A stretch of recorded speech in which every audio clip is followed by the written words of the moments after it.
Rothschild interviewing for the survivors of the Shoah Foundation.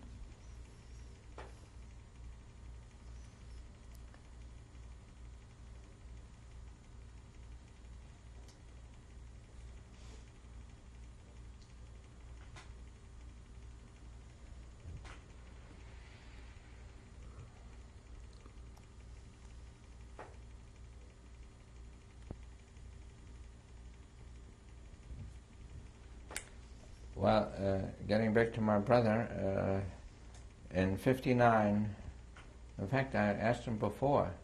I was here in the United States already, so I said, well, come over here, maybe we can go in business, we can do something. And he said, no, here in Israel, it was Israel then already, are all Jews, I'm not coming. And I said, well, what can you do? That's okay. So in '59 or in '58, all of a sudden I get a letter from him. He said, well, I decided to come. How about giving us an affidavit for his family? He had 2 children and naturally his wife. So I said, okay, fine, wonderful. Our biggest drive, my biggest thing, and my wife too, was to get the family together. The few of the family, the immediate family, you know. I had my mother and my brother, and my wife had her sister and her mother, and then naturally the children of ours. We had each 2 children at the time in '59, so we were 6 and 6. We were 12 and the 2 mothers. We were 14 on Passover, on Hanukkah, at any time, you know. And all of us were in Miami at one time. So my brother came in '59 with his wife and 2 children, and he did very well. He got in fact, he bought a shop, a machine shop, and I had a repair shop, auto repair shop, and my brother-in-law had a gas station. So we all did financially fairly well. And our mothers were here, my wife's mother and my mother. In '74, my mother came over here from Germany, and mother-in-law retired well, she came to Miami, I think, in '75 or '76. Maybe I'm wrong. Those dates, don't quote me on it. Maybe it was '68. But anyhow, all of a sudden, everybody was in Miami, which was nice.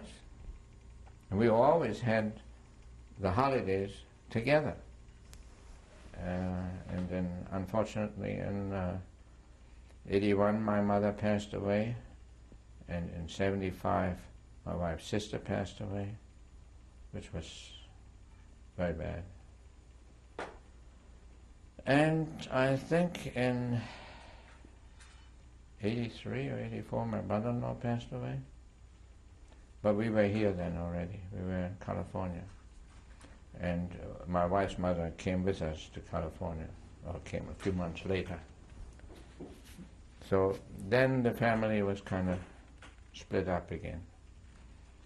But since people pass away, that's the way it happens. But for quite a number of years, we've established from a few people, there were 14. And I have a cousin in Israel, and I have a cousin in New York, which is odd. The Israeli cousin went over there in '36. In fact, her mother, who was my aunt, passed away a year or 2 ago. She was 90-something, quite a woman. In fact, I think she has shatrant or something to do with my parents to get together. I don't know the exact story of that, but I think she had something to do with them. Gerhard, how did you meet your wife? In Deggendorf. I came to Deggendorf in October '45. Beautiful displaced person camp, by the way. I mean, culturally, cleanly, everything. And my father said, you got to learn something. So I was always crazy with cars. So somehow I became an apprentice in a Mercedes dealership. But Mercedes was not, it had nothing to do with Mercedes. I mean, it has to do, that dealership, which was a dealership, he collected anything and everything that had some wheels on it, and made anything and everything connected with the wheels as long as it ran. Don't ask the make of it. It was a mixture of anything and everything that ran. So it was quite an experience for me, but then I couldn't see that there's no money, and money wasn't worth anything anyhow. So the black market I couldn't go on. I had nothing to do with, so I became a truck driver. The UNRWA had, to supply the camp, furnished trucks that they could get from the Third Army, and so we drove these trucks and collected supplies from Munich. We were not too far from Munich, Regensburg, from the whole area where the UNRWA had warehouses, and the Army had warehouses that we could requisition, or we had requisitions to get food for the camp. So I did that, which was much more profitable. And a terrific life, you could go to Regensburg, to Munich. And for me, to drive a truck was a dream, and work it wasn't work, it was fun. So I had a good life there. And a little black market, everybody did. It was the only way to get food and survive. We didn't want to be on the same grade as the Germans, Now we are the masters, not them. And we made sure that when we went to the movies in Deggendorf, first we were standing in line, no way. When we came, we went in. There was no question, and the German population kind of knew that whether they liked it or not, it's too shortly after the war that they can, now we are the masters. Just like that, that's the way it had to be. And it worked pretty well. We didn't murder anybody, we didn't hit anybody. It just was, whether they liked it or not, who cares? In fact, when we had birthdays, we needed the birthday cakes. We went to the bakery and we furnished them with material that we could have gotten from the soldiers from anywhere, and we had to give them something, not money. It always had to be material, usually with chocolate or cigarettes. Cigarettes you could buy just about anything. And not with cartons of cigarettes, with packages of cigarettes. And we could get them almost in abundance through the Red Cross and through the packages that were handed to us, from that the soldiers are getting, have gotten, what do they call them, K-rations or something like that. And that's the way we really made it. And by that time we were already picky with the food. My mother and father had their own room, and in fact they were considered the older people, and they had their own kitchen. And my mother-in-law was even cooking up there. So my parents always had a little better food than the camp had, plus I brought some of the things, and my mother had a hot plate and she kind of improved it, and I usually ate with my parents. But I had my own room I shared with somebody else. When did you get married? In New York in 1947. In May 27, 1947, in the Habonim. We, I guess we got together in about, I think, April 1946. We kind of run into each other. I don't know how this really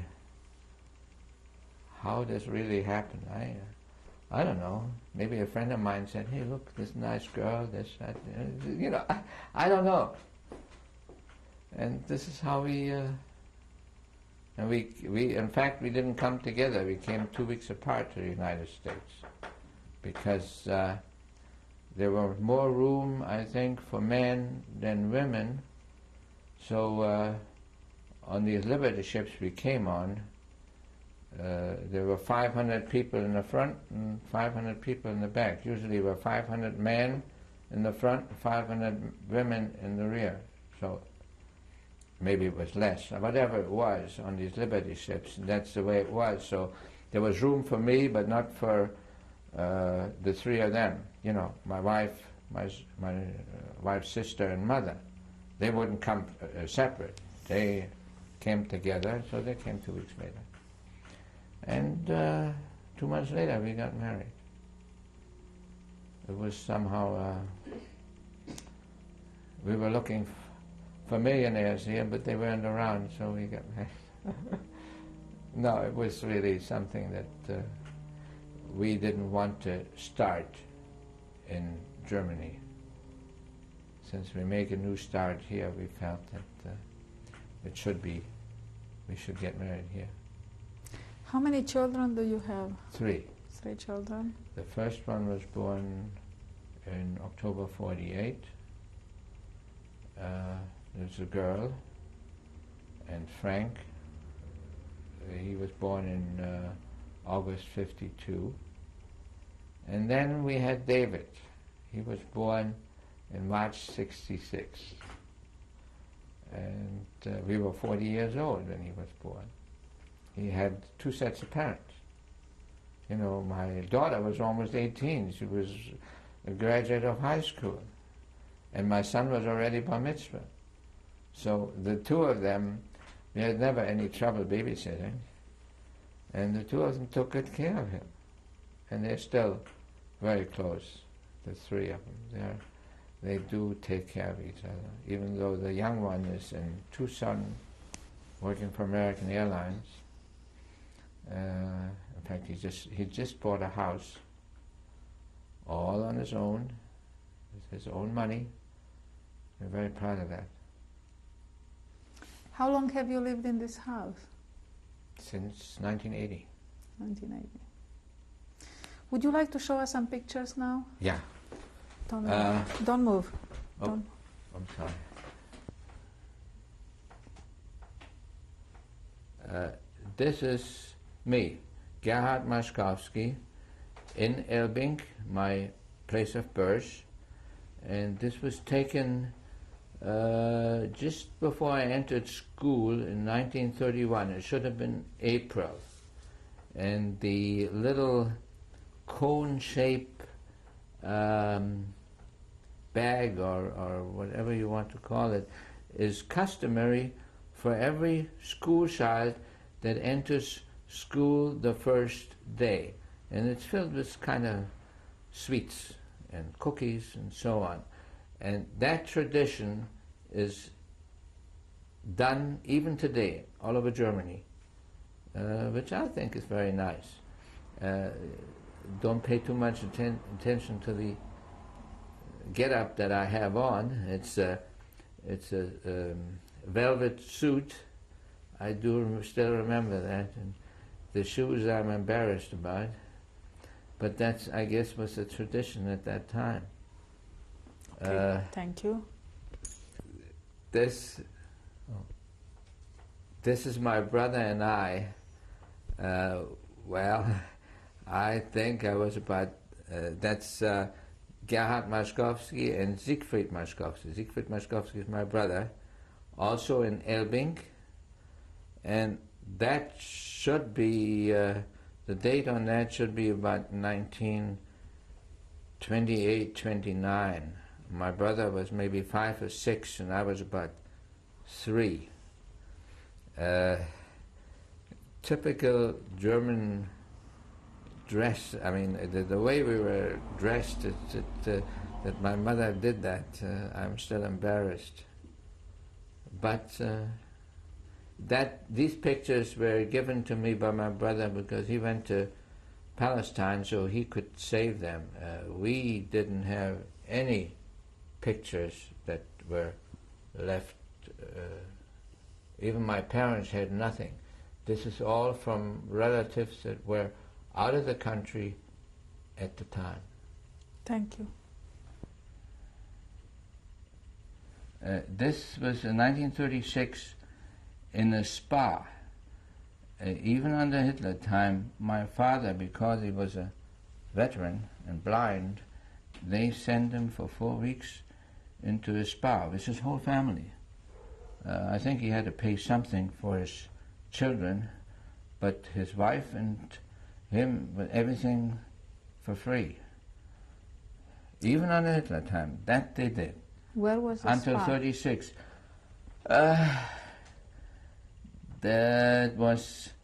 It's near Frankfurt.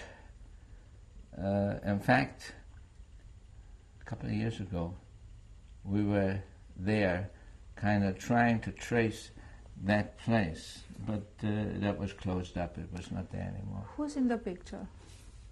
That's my, Left? let's see, from left to right.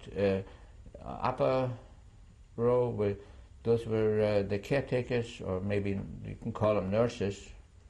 The two of them, and the one standing up on the right is my mother. Her name? Gerhard Maschkowski.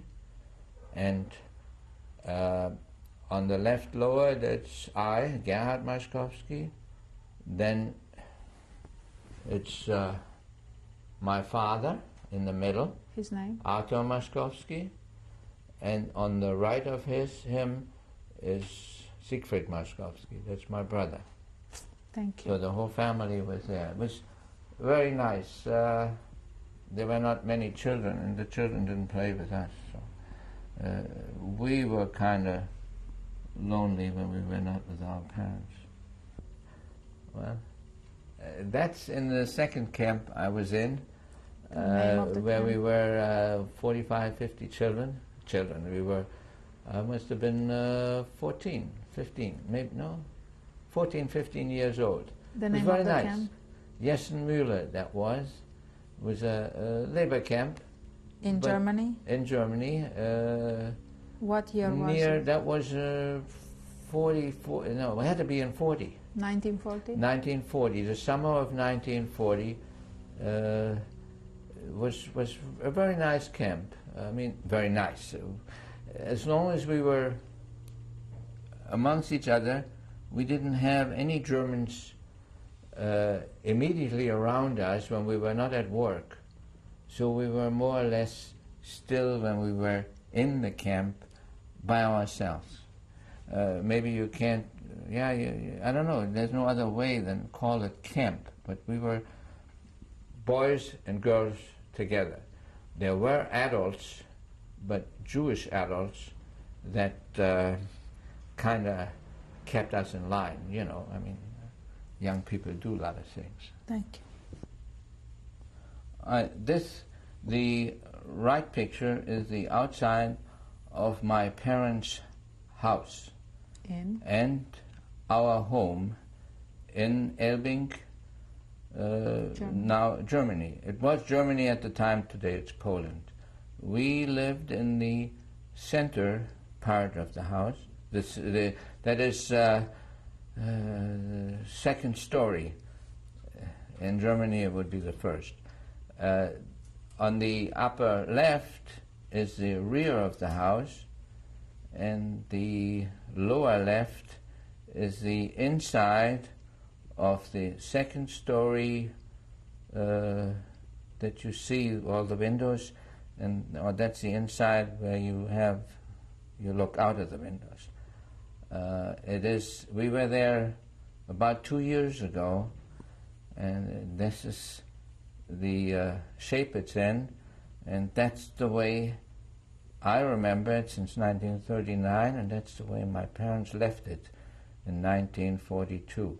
So the house, inside and out, is in the same shape and condition. The only thing wrong is it doesn't belong to us. It belongs to the Poles. And Poles are occupying the apartment that we used to live in. Thank you. That's my mother's identity card, kin card, from 1939 until 1940. Well, until the end, it had to be shown. How my parents kept this is still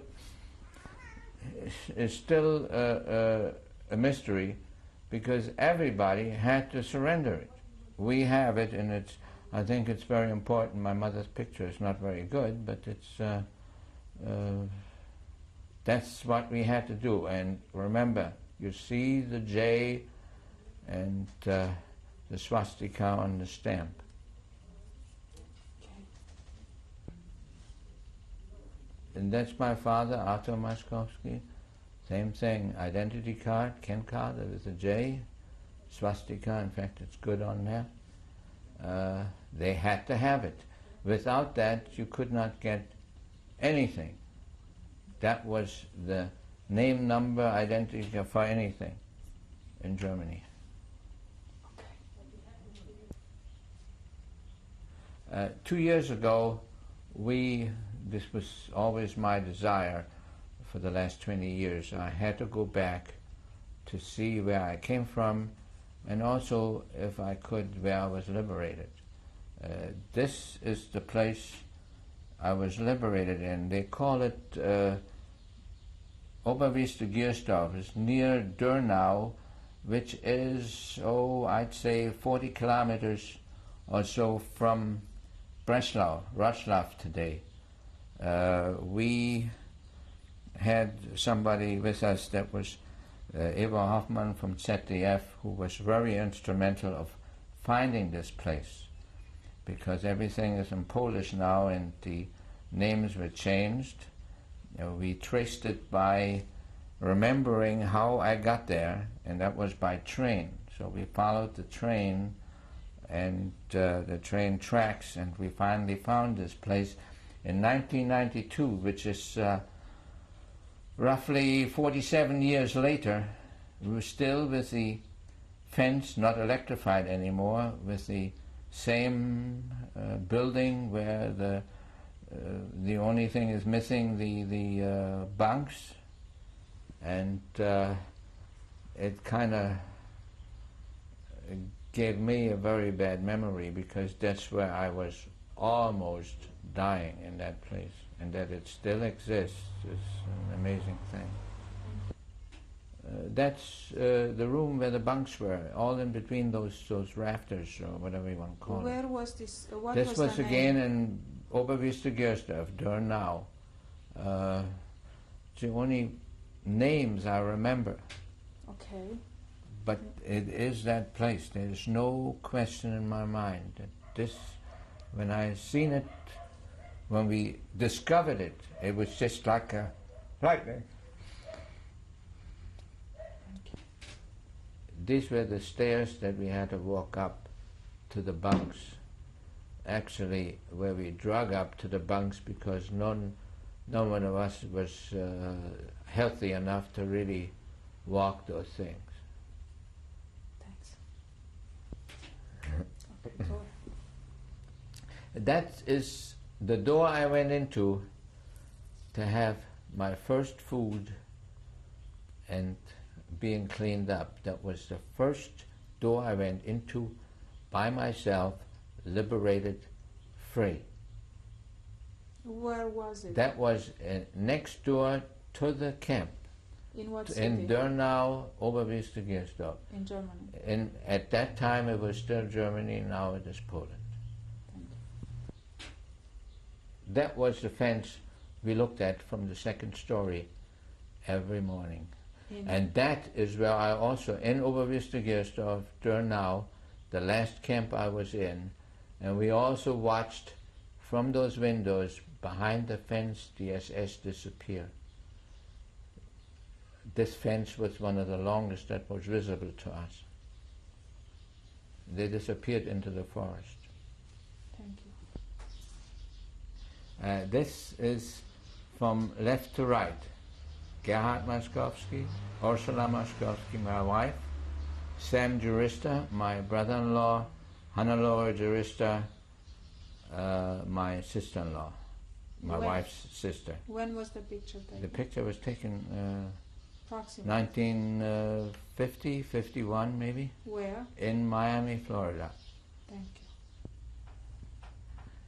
This is my firstborn, Susan Ruth McCarty. My daughter lives in Big Bear, is a real estate broker, and when was the picture taken? This picture was taken in 1994. Where? In Big Bear Lake, I suppose, yeah. Thank She you. lives up there, and this is my son David. He is 28 years old. He was born in 1966. He now lives in Tucson and works for American Airlines. He's very helpful in our travels, and he just acquired a house in end of 1994. And he's very proud of, and he bought it on his own. Gerhard, when was the picture taken? The picture was taken last year, 1994? 1994, yeah. Where? In Tucson, Arizona? Arizona. Thank you.